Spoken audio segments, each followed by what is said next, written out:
Dr. NGR Educational and Research Institute, University, Madurai, Chennai. Hi வீப்ளே trending நேயர்கள் எல்லாருக்குமே வணக்கம். இந்த முதல் பகுதியோட தொடர்ச்சியில் இந்த இரண்டாம் பகுதியில் என்ன விஷயத்தை அவர் தொடர்ந்து சொல்ல போகிறார் அப்படின்றத கவனிக்கலாம் வாங்க. ஆர்த்தியை பற்றி ரொம்ப தரக்குறைவாக நீங்கள் பேசியிருக்கீங்க.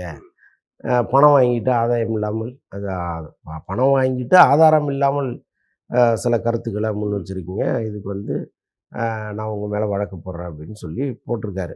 அதான் கேரளாவின் புரட்சி பாடகரவர் ஒரு யாழ்ப்பாணத்தில் பிறந்து நம்ம தமிழ்நாட்டில் தஞ்சமடைந்து இதற்கப்புறம் இங்கிருந்து கேரளாவுக்கு போனவர். அவர் அங்கே அவர் பல புரட்சி பாடல்களை பாடுறார். ஆக்சுவலாக இது தெலுங்கு படம்.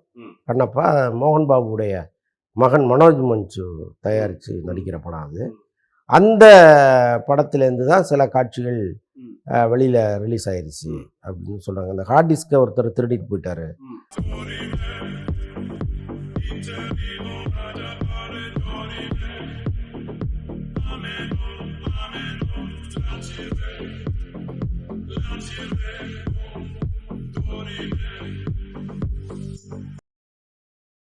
இப்போ நம்ம இவர் ரவிமோகன் அவருக்கும் சரி ஆர்த்தி அவங்களுக்கும் நடக்கக்கூடிய பிரச்சனைகள். பட் இதை பற்றி பேசுறதுக்கு யாராவது ஒருத்தர் எங்கேயாவது ஒருத்தர் வந்துடுறாங்க. பட் நல்ல விஷயமா இருக்கான்னு தெரியல. பட் அதை தெரிஞ்சுக்கிட்டு பேசுகிறாங்களா தெரியாமல் பேசுகிறாங்கன்னு தெரியல. ஒருவேளை அவங்க பப்ளிசிட்டி கூட பேசுறதுக்காக வாய்ப்புகள் கூட இருக்கலாம். சுசித்ரா அவர்கள் கூட ஆர்த்தி அவர்களை பற்றி பேசியிருக்காங்க. அப்போ பேசுனதுக்கு கூட அவருடைய தந்தை இவர் மேலே ஒரு சில வழக்குகள் கூட போடணும் அப்படின்ற மாதிரி பேசியிருக்காங்க. இதை நீங்கள் எப்படி பார்க்குறீங்க? அவர் ஒரு நோட்டீஸ் அனுப்பிச்சிருக்கிறாரு. அதில் என்னென்னா, ஆர்த்தியை பற்றி ரொம்ப தரக்குறைவாக நீங்கள் பேசியிருக்கீங்க. பணம் வாங்கிட்டு ஆதாயம் இல்லாமல் பணம் வாங்கிட்டு ஆதாரம் இல்லாமல் சில கருத்துக்களை முன் வச்சுருக்கீங்க. இதுக்கு நான் உங்கள் மேலே வழக்கு போடுறேன் அப்படின்னு சொல்லி போட்டிருக்காரு. அவங்க சுசித்ரா பேசுனதையும் நான் கேட்டேன்.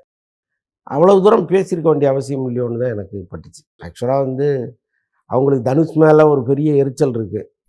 எல்லா பிரச்சனைகளிலும் தனுஷை கொண்டு நுழைச்சிட்டே இருக்காங்க. ஊரில் எங்கேயாவது செவரு இடிஞ்சு விழுந்தால் கூட தனுஷ் தான் காரணம்னு சொல்லுவாங்க போட்டுருக்கு. ஸோ அந்தளவுக்கு எல்லாத்துக்கும் தனுஷை கொண்டு சேர்த்து பேசிகிட்டு இருக்காங்க. இதில் ஆர்த்திக்கும் தனுஷுக்கும் ஒரு முறையற்ற ஒரு உறவு இருக்குங்கிற மாதிரி அவங்க பேசியிருக்காங்க. ஸோ அதனால தான் ஜெயம் ரவி அவங்கள விட்டு பிரிஞ்சே போனாருங்கிற மாதிரி அவங்க ஒரு சார்ஜ் ஒன்று வைக்கிறாங்க. அது ரொம்ப பெரிய குற்றச்சாட்டு. அது இப்போ இவ்வளோ பெரிய குற்றச்சாட்டை நீங்கள் நிரூபிக்காமல் அல்லது எந்த ஆதாரமும் இல்லாமல் ஒரு பொது வெளியில் பேசுகிறதுங்கிறது யாருமே ஏற்றுக்க மாட்டாங்க. அப்போ ஒரு பெண்ணை பெற்ற அப்பா, அந்த குடும்பம், மகள் அவள் வாழ்க்கை இப்படி ஆயிடுச்சேன்னு நினைத்து வருந்தி கொண்டிருக்கிற சூழலில் ஆளாளுக்கு இப்படி அடுத்தடுத்து அவங்க மேலே குற்றச்சாட்டுகளை வைக்கும்போது அவங்க மனசு ரொம்ப பாடுபட முடியல. உள்ளபடியே இந்த பிரிவுக்கு என்ன காரணங்கிறது நியாயமாக நீங்கள் பேசுனீங்கன்னா ஓகே. ஒரு நியாயம் இல்லாத ஒரு முறையில் பேசுகிறது இருக்குல்ல, இவருக்கும் அவருக்கும் வேறொரு தொடர்பு இருக்குன்னு நீங்கள் பேசும்போது ரொம்ப அபாண்டமான பழி அது. இப்போ வீட்டில் அடிக்கடி சண்டை வருது அல்லது ஏதோ ஒரு சொத்து பிரச்சனை, இவங்க பிரிகிறாங்கன்னா கூட அதை நீங்கள் தாங்கிக்கலாம், அது நடக்கும். ஆனால் ஒரு கள்ள உறவு இருக்குது ரெண்டு பேருக்கும் அப்படின்னு சொல்கிறது இருக்குல்ல, அது ரொம்ப பயங்கரமான ஒரு குற்றச்சாட்டு. அதை எப்படி ஒரு அப்பா பொறுத்துப்பார்? கண்டிப்பாக அது அதனுடைய விளைவு தான். Okay okay. இல்லை இவங்களை மட்டும் பேசுறதில்ல, பல இடங்கள்லையும் நடக்கக்கூடிய சில முக்கியமான இடங்கள், அதுவும் திரைப்பிரபலங்களை மட்டுமே குறிவைத்து பேசக்கூடிய ஒரு விஷயம். இவங்களுக்கெல்லாம் எப்படி இந்த செய்திகள்லாம் போய் சேருது? செய்தி போய் சேராதுன்னு சொல்ல முடியாது.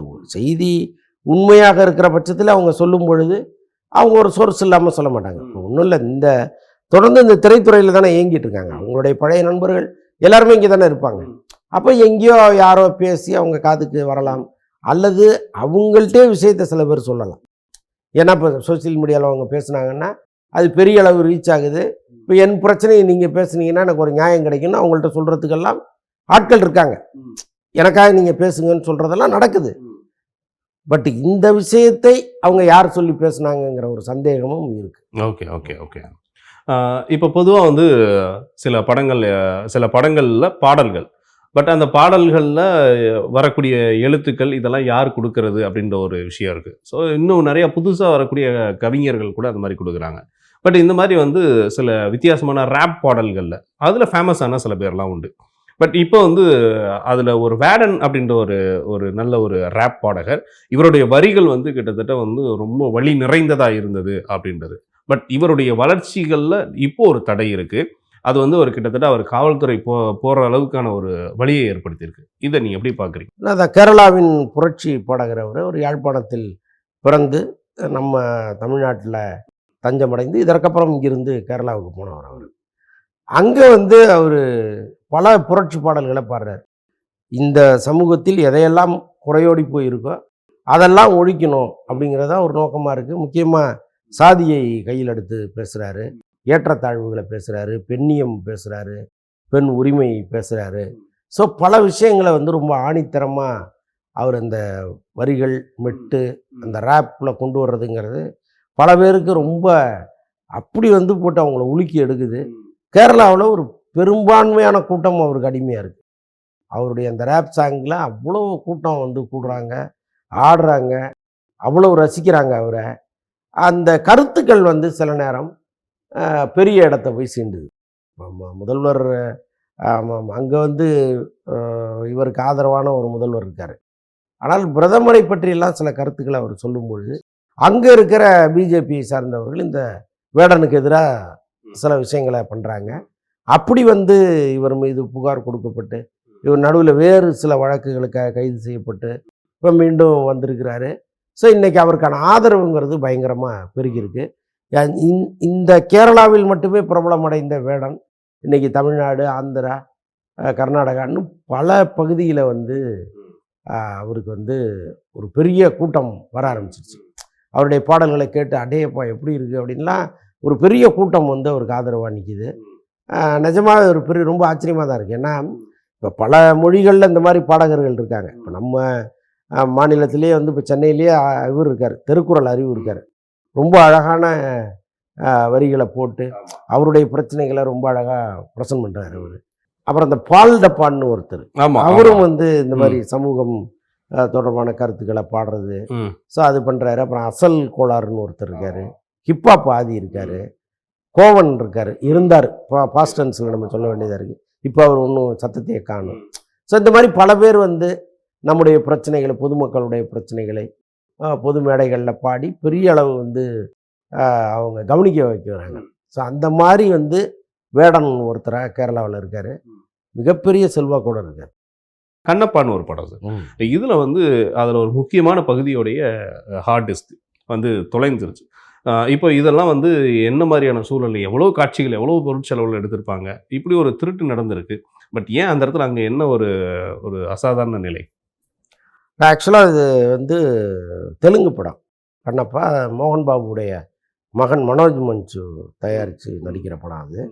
அந்த படத்துலேருந்து தான் சில காட்சிகள் வெளியில் ரிலீஸ் ஆயிடுச்சு அப்படின்னு சொல்கிறாங்க. அந்த ஹார்ட் டிஸ்கை ஒருத்தர் திருடிட்டு போயிட்டார் அப்படின்னு சொல்கிறாங்க. இன்னும் வெளியாகலை, அவர் ஹார்ட் டிஸ்கை திருடிட்டு போயிட்டார் அப்படின்னு சொல்கிறாங்க. ஆக்சுவலாக வந்து அங்கே தெலுங்கை பொறுத்தளவுக்கு மோகன் பாபு குடும்பம்ங்கிறது ரொம்ப ரொம்ப ரக்குடான ஒரு குடும்பம். அப்பா மகனுக்கு இடையிலே நடந்த தகராறுலாம் இப்போ நம்ம பார்த்தோம். வெளியிலே அவங்களுக்கு ஒரு முரட்டு இமேஜ் இருக்குது. ஸோ இப்போ இந்த மாதிரி ஒரு சுச்சுவேஷனில் அந்த குடும்பத்துலேருந்து ஒருத்தன் ஹார்ட் டிஸ்க் தூக்கிட்டு போனான்னா அவன் எப்பேற்பட்ட ஆளாக இருப்பான் யோசிச்சு பாருங்களேன். இப்போ அவன்லாம் கையில் கிடச்சா அவங்க என்ன பண்ணுவாங்க? விரல் பாதி நகம் பாதியாக பிடிங்கிட்டு போயிடுவாங்க. அப்படிப்பட்ட ஒரு இடத்துலேருந்து ஒருத்தன் ஒரு செயலை செய்கிறான்னா நமக்கு ரொம்ப ஆச்சரியமாக இருக்குது. அது எப்படி செய்கிறான்னு நமக்கு புரியவே இல்லை. ஆனால் பேசிக்கலாக இப்படி செய்வதெல்லாம் ரொம்ப தவறான விஷயம். நீங்கள் ஒரு இடத்துல சம்பளம் கொடுக்கலங்கிறதுக்காக ஹார்ட் டிஸ்கை தூக்கிட்டு போகிறது, முறையாக மதிக்கலைங்கிறதுக்காக தூக்கிட்டு போகிறது, எல்லாத்துக்கும் ஒரு இதை தூக்கிட்டு போயிடுறாங்க. நீ இது இருந்தால் தானே படம் எடுக்கிற, இதே என் கையில் இருக்க என்ன பண்ணுவேன் அப்படின்னு தூக்கிட்டு ஓடிடுறாங்க. ஸோ இதெல்லாம் நடக்குது. ஸோ இப்போ அந்த குடும்பத்தில் நடந்தது தான் நமக்கு ரொம்ப ஆச்சரியமாக இருக்குது. அதுவும் பெரிய பட்ஜெட்டில் எடுக்கிற படம். பட் நம்ம ஊர் பத்திரிக்கையாளர் ஒருத்தர் அங்கே ஃபோன் பண்ணி விசாரிச்சிருக்கிறார். அவங்க காவல் எல்லைக்குட்பட்ட காவல் நிலையத்தில் இந்த மாதிரி ஒரு வழக்கு பதிவாயிருக்கா அப்படின்னு கேட்டால் அப்படி ஒரு வழக்கும் பதிவாகலைன்னு அங்கே சொல்லியிருக்காங்க. ஸோ அதனால் வந்து இந்த செய்தி ஃபேக்கா அல்லது உண்மையான செய்தியான்னு நமக்கு தெரியல. ஏன்னா உண்மையான செய்தியாக இருந்தால் காவல் நிலையத்தில் கம்ப்ளைண்ட் பண்ணியிருக்கணும். ஸோ அதனால் அது ஃபேக்காக இருக்குமோன்னு தான் எனக்கு தோணும். ஓகே. அப்போ இன்னும் நிறைய இடங்கள்ல இந்த மாதிரியான தவறுகள் நடந்துக்கிட்டு தான் இருக்குது. நிறைய நடந்துகிட்டு இருக்கு. ஆமாம்மா. இப்போ நீங்கள் சாதாரண தொலைக்காட்சி தொடர்லேயே என்ன நடக்குது அப்படின்னா, அங்கே ஒரு அசோசியேட் டைரக்டருக்கு சம்பளம் கொடுக்கல, ஒரு எடிட்டருக்கு சம்பளம் கொடுக்கலன்னா நாளைக்கு வர எபிசோடு தூக்கிட்டு போயிடுறாங்க. அதுக்கப்புறம் நீங்கள் அவசர அவசரமாக ஓடி காசை புரட்டி கையில் கொடுத்தா தான் கொண்டு வந்து கொடுக்குறாங்க மறுநாள் கிடைக்கும். இந்த மாதிரி பிரச்சனைகள்லாம் ஓடிட்டு இருக்கு. ஸோ அதனால் இந்த மாதிரி ஹார்ட் டிஸ்க்குங்கிறது இன்றைக்கி வந்து லாக்கரில் வச்சு பூட்டப்பட வேண்டிய அளவுக்கு ரொம்ப முக்கியமான விஷயமா இருக்கு. Okay okay. ஸோ ஒருவேளை நம்ம நிகழ்ச்சியின் மூலமா அடுத்து சில பேருக்கு வந்து ஒரு வழிகாட்டியால மறந்துடுவோம் சார். இல்லை இது என்னன்னா பரஸ்பரமா அன்பு செலுத்துதல், அவங்களுக்கு தேவையான பணத்தை உடனுக்குடன் கொடுத்துடுறது. இதுதான் இப்போ ஒரு இடத்துல என்ன பிரச்சனை வரும், ஒழுங்கா சம்பளம் கொடுக்கணும், அதுதான் முதல் பிரச்சனையா வரும். இல்லைன்னா ஷூட்டிங் ஸ்பாட்ல ரொம்ப அவமரியாதையா பேசுறது, அசிஸ்டன்ட் டைரக்டர் தானேங்கிறதுக்கு வாயில வந்ததெல்லாம் பேசும்பொழுது அவங்களுக்கும் ஒரு இடத்துல எரிச்சல் வரும். என்னடா ஓயாம இப்படி திட்டிகிட்டே இருக்காங்க, ஏதாவது ஒன்று பண்ணணும்னு தோணும். ஸோ அந்த மாதிரி ஏதாவது பண்ணி விட்டுறாங்க. அப்போ நீங்க வந்து எல்லாரையும் அன்போடு நடத்துவது, எல்லாருக்கும் குறித்த நேரத்தில் சம்பளத்தை கொடுக்கறதுன்னு இருந்துட்டீங்கன்னா இந்த மாதிரி பிரச்சனைகள்லாம் வரவே வராது. கண்டிப்பா கண்டிப்பா சார். அடுத்து வந்து நம்ம தாவேகாவுடைய தலைவர் அப்படின்னு வச்சுக்கலாம், நம்ம ஜனநாயகம். ஏன்னா இப்போதைக்கு ரெண்டுமா நம்ம பிரிச்சுதான் பேச வேண்டியதா இருக்கு. என்னன்னா அவர் ஜனநாயகன் முடிக்கிற வரையும் நமக்கு இது ஒரு கண்டென்ட்டாவே இருந்துகிட்டே இருக்கும். அதாவது ஒருத்தரை எழுதி கொடுத்ததை மூச்சு விடாம நீங்க வந்து அதை படிக்க முடியும். இதே விஷயத்த வந்து நேரடியாக உணர்வுபூர்வமாக அதை வந்து மக்களுக்கு உங்களால் செய்ய முடியுமா அப்படின்ற ஒரு விஷயத்த கூட பேசியிருக்காங்க. இது நீங்கள் எப்படி பார்க்குறீங்க? பிரச்சனை அது கிடையாது. இப்போ விஜய் வந்து யாரோ ஒருத்தர் எழுதி கொடுத்து படிக்கிறாருன்னா அவர் எழுதி கொடுக்குறதெல்லாம் படிச்சுடுவார். அவர் நாலேஜுக்கு உட்பட்டு தானே அதை படிக்கிறாரு. அப்போ நீங்கள் அவருடைய கருத்தாக தான் அதை எடுத்துக்க முடியுமே தவிர இன்னொருத்தர் கருத்தாக அதை எடுத்துக்க முடியாது. இன்னொன்று, ஒரு அரசியல் தலைவர் அவர் பக்குவப்படுற வரைக்கும், மேடைகள் பழகுற வரைக்கும் அவர் வந்து எழுதி வச்சுட்டு தான் படிப்பார். அது எப்படி தவறுன்னு சொல்ல முடியும்? கருத்து சரியா இருக்கா அதை மட்டும் பாருங்க, அவ்வளோதான். நீங்கள் அவங்க யாராக இருந்தாலும், இப்போ தமிழிசைங்கிறவங்க இன்னைக்கு 2 மாநிலத்தில் கவர்னராக இருந்தவங்க, ரொம்ப பாரம்பரியமான ஒரு அரசியல்வாதி, எல்லா அரசியல் கட்சிகளும் மதிக்கக்கூடிய ஒரு இடத்துல அவங்க இருக்காங்க. ஏன்னா இப்போ அவங்க தனிப்பட்ட முறையிலேயே அவங்கள்ட்ட எல்லாருமே வந்து ஒரு பேரன்பு செலுத்துகிறவங்களா இருக்காங்க, அனைத்து கட்சியுமே. ஸோ அப்படி இருக்கும்போது இதே விஜய் கூட ஆஃப் த கேமரா அம்மா அப்படின்னு தான் பேசுவாருன்னு நான் நினைக்கிறேன். ஸோ அப்படி இருக்கும்போது அவங்க அரசியலுக்காக ஒரு விஷயத்தை பேசும்போது கூட கொஞ்சம் அதில் யோசித்து பேசுனா நல்லாயிருக்கும். என்னப்பா அவங்க அனுபவத்துக்கு நம்ம சொல்கிறதெல்லாம் ஒன்றுமே இல்லை. இருந்தாலும் அவங்க பேசும்பொழுது விஜய திட்டத்துக்கு 1000 பிரச்சனைகள் இங்கே இருக்குது. நீங்கள் வந்து அந்த பிரச்சனையை குறித்து நீங்கள் பேசலை, இந்த பிரச்சனையை குறித்து பேசலைன்னு நீங்கள் சொல்கிறதுல ஒரு நியாயம் இருக்குது. நீங்கள் யாரோ எழுதி கொடுத்தது படிக்கிறீங்கன்னா, இப்போ பிரதமர் வந்து இங்கே வராரு, தமிழில் படிக்கிறாரு, சில வார்த்தைகளை தமிழில் சொல்கிறாரு. அவர் என்ன தமிழ் கற்றுக்கிட்டு வந்தா சொல்கிறாரு? யாரோ எழுதி கொடுக்குறது தானே சொல்கிறாரு. அப்போ அது தவிர்க்க முடியாது தானே. அது வந்து இவங்க புரிஞ்சுக்காமல் பேசுறதுங்கிறது நிஜமாக வருத்தமாக தான் இருக்கு. ஓகே ஓகே சரி. அப்படி வந்து இவங்க இவ்வளோ விஷயங்கள் பேசுகிறாங்க. பட் அவருடைய கட்சியிலேருந்து ஒருத்தர் கூட வெளியில் போயாச்சு. தவைக்காலிருந்து ஒரு பெண் அமைப்பாளர் அவங்களாம் சொல்லாங்க. நீங்கள் அவங்களெல்லாம் ஒரு கணக்கில் எடுத்து சரி பேசலாமா? கோடிக்கணக்கான மக்கள் இருக்கிற ஒரு கட்சியில எங்கேயோ ஒருத்தர் கடைகோடியில ஒருத்தர் வெளில போயிட்டாருங்கிறது ஒரு விஷயமா? ஒரு மாவட்ட செயலாளர் போயிட்டாருன்னு சொல்லுங்க, ஒரு கட்சியில இருக்கிற ஒரு துணை பொதுச் செயலாளர் கட்சியை விட்டு போயிட்டாருன்னு சொல்லுங்க, அந்த மாதிரி யாருன்னே தெரியல. சரி, ஒரு பெண் சாதாரண உறுப்பினர் வெளியில போயிருக்காங்க. நீங்க அதை இவ்வளவு பெரிய கேள்வியா கேட்கறதே எனக்கு ரொம்ப ஆச்சரியமா இருக்கு. ஓகே, இல்ல இவங்களும் கூட யாரு சத்யராஜ் அவர்களுடைய மகள் கூட இந்த மாதிரி விஷயங்களும் சொல்லியிருக்காங்க. அதாவது வந்து சினிமாவுக்கு வேணா அது சாத்தியமா இருக்கும், அது உங்களுக்கு சாத்தியமா இருக்காது அப்படின்ட்டு. இதையும் நீங்க எப்படி பாக்குறீங்க? இல்லைங்க, நம்ம அப்படி சொல்ல முடியாது. இப்போ உள்ளபடியே ஒரு கட்சியின் மீது அன்போடவும் இந்த கட்சி தான் என் உயிர்னு நினைச்சு வர்றவங்க கடைசி வரைக்கும் அதில் தான் இருப்பாங்க. நீங்கள் பதவிக்காக வர்றவங்க இருக்காங்கல்ல, அவங்க வந்து இன்னைக்கு இங்கே இருப்பாங்க, நாளைக்கு இதே கட்சியை குறை சொல்லிட்டு இன்னொரு கட்சிக்கு போவாங்க, நாளைக்கு அதை விட ஒரு பெரிய பதவி வேற ஒரு கட்சி தருதுன்னா இப்போ இருக்கிற கட்சியை குறை சொல்லிட்டு போயிட்டே இருப்பாங்க. அப்போ இந்த மாதிரி பட்டாம்பூச்சிகளை வந்து நம்ம மதிக்கக்கூடாது முதல்ல. ஸோ அதனால் இந்த கட்சியை பொறுத்தளவுக்கு ஆரம்பத்திலேயே வந்து அவங்களுடைய முகம் அவங்களுக்கு தெரிஞ்சு போச்சு. சரி ரைட்டு போனால் போட்டுன்னு விட்டாங்க அவங்க, அவ்வளோதான். அவங்க வந்து ஆனால் இந்த நேரத்தில் ஒன்று சொல்லலாம். இப்போ அவங்க அந்த வைஷ்ணவிங்கிற பெண் வந்து ஒரு யங் பிளட்டு அரசியலுக்கு வருது, ரொம்ப தெளிவாக பேசுகிறாங்கங்கிறதெல்லாம் ரொம்ப ப்ளஸ்ஸான விஷயம். இப்போ அவங்க கட்சி மாறுறது ரொம்ப அநாகரிகமான ஒரு விஷயம். கொண்ட கொள்கையில் நாம் எடுத்த முடிவில் எப்போவுமே கரெக்டாக இருக்கணும், பதவி வருதோ வரலையோ. பட் அவங்க இல்லை. ஆனால் இந்த ஏஜில் அரசியலுக்கு வந்து ரொம்ப தெளிவாக பேசுகிற விஷயம் இருக்குல்ல, அது எல்லாருக்கும் வராது, அந்த பொண்ணுக்கு வருது. அவங்க வேறொரு கட்சிக்கு போயிட்டாங்கங்கிறதுக்காகவே இந்த தாவேகா தொண்டர்கள் அவங்கள வந்து ரொம்ப தரக்குறைவாகவும் ஆபாசமாகவும் சோசியல் மீடியாவில் பேசுறது தான் நம்மளால ஒத்துக்க முடியல. புரியுதா உங்களுக்கு?